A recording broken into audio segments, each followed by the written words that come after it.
আমরা দেখেছেন যে আজকে বাংলাদেশে আমাদের বিরুদ্ধে ডাইরেক্ট যে অশোভনীয় বক্তব্যগুলো দেওয়া হয়েছে, আমি বিশ্বাস করি যে ভদ্র মানুষ, জ্ঞানী মানুষরা এটা কোনো অ্যাকসেপ্ট করে নাই, এবং আমি বিশ্বাস করি তারা উলামায়ে কেরামের থেকে বিচ্ছিন্ন হচ্ছে। আর বাংলাদেশের কোন রাজনীতিবিদ এবং রাজনৈতিক দল যদি উলামায়ে কেরাম থেকে বিচ্ছিন্ন হয়, কমপক্ষে ৯২% মুসলমানদের দেশে সে কোনো অবস্থায় রাজনীতি করতে পারবে না, বিশ্বাস করি। আলহামদুলিল্লাহ, আপনারা জানেন গত জুলাই মাসে বিপ্লব শুরু হয়েছিল ১লা জুলাই। আমরা ৫ই জুলাই বরিশাল থেকে ঘোষণা দিয়েছিলাম যে বৈষম্য বিরোধী আন্দোলনে আমরা সম্পৃক্ত, এবং মাঠে ময়দানে ছিলাম, এবং মাদ্রাসা কেন্দ্রের প্রথম মিছিল বের হয়েছিল ক্যাম্পাস থেকে, আপনারা দেখেছেন। অর্থাৎ মাদ্রাসার ছেলেরা বৈষম্য বিরোধী আন্দোলনে প্রথম সম্পৃক্ত হয়েছে চরমনাই মাদ্রাসা, এবং বাংলাদেশের প্রত্যেকটা মাদ্রাসা আমরা উদ্বুদ্ধ করেছিলাম, ওলামায়ে কেরাম ছিল, এবং বৈষম্য বিরোধী আন্দোলনে আমরা সামনের কাতারি আন্দোলন করেছিলাম। যেহেতু আমাদের সহযোদ্ধা, আমরা একই সাথে আন্দোলন করেছি, একই সাথে দেশকে পরিবর্তন করার চেষ্টা করেছি। আল্লাহকে শুকর, সেই যোদ্ধারা এখানে আসছেন। আমরা এত ঐতিহাসিক ভাবে আমরা সম্পৃক্ত আছি আন্দোলনের সাথে, সংগ্রামের সাথে, এবং আমরা চাই আমাদের বক্তব্য, এনসিপির বক্তব্য বা আমাদের বক্তব্য অনেকটাই কাছাকাছি। আমরা দেশ গড়তে চাই, আমরা বৈষম্য দূর করতে চাই, জুলুম, অত্যাচার, অবিচার দেশ থেকে চিরতরে উৎখাত করতে চাই। আজকে আমাদের নাহিদ সাহেব যে বক্তব্য দিয়েছেন, চাঁদা মুক্ত একটা দেশ গড়তে চাই। আমরা আলহামদুলিল্লাহ চাঁদা মুক্ত একটা দেশ গড়তে চাই।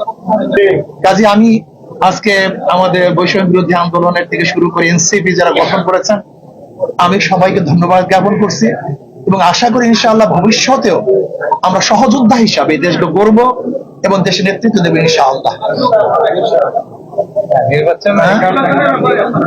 না দেখেন, আমরা তো বলছি দেশ গড়ার জন্য যা কিছু প্রয়োজন সব আমরা একত্রিত করবো ইনশাআল্লাহ। দেশ গড়ার জন্য যাহা কিছু প্রয়োজন, সে নির্বাচন হোক, আন্দোলন হোক, সংগ্রাম হোক, বিপ্লব হোক, বক্তব্য হোক, একই মঞ্চে হোক, অর্থাৎ দেশকে গড়ার জন্য যাহা কিছু প্রয়োজন আমরা সম্মিলিত করবো।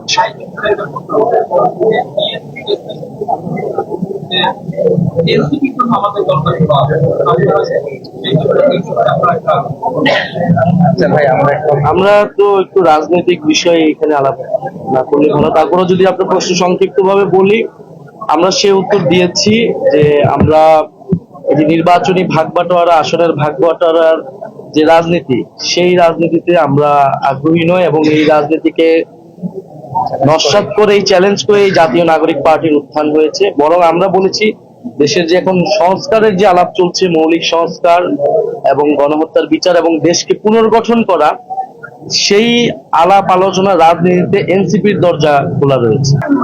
আমরা পুরো মাসব্যাপী দেশ গড়তে জুলাই পদযাত্রা একটি কর্মসূচি হাতে নিয়েছি। সেই কর্মসূচি ১লা জুলাই থেকে সারা দেশে পদযাত্রা শুরু করেছে, এবং পুরো ১ মাস এই পদযাত্রাটি চলমান থাকবে। ইসলামী আন্দোলন আমাদের গণ অভ্যুত্থানের শরিক ছিলেন, এবং আজকে আমরা এই দরবারে এসেছি জাতীয় নাগরিক পার্টির জায়গা থেকে শুভেচ্ছা বিনিময় করতে।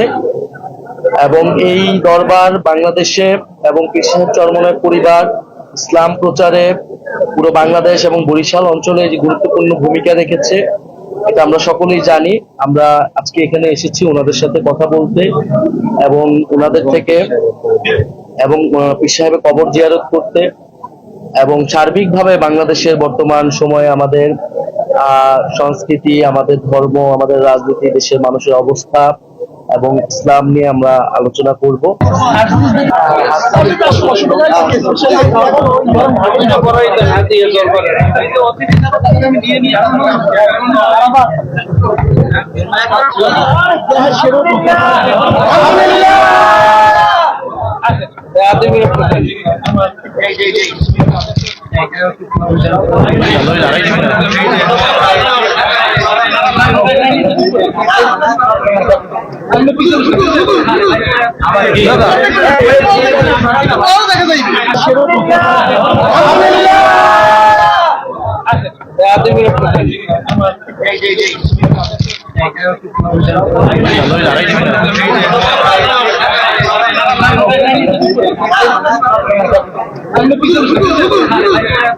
দাদা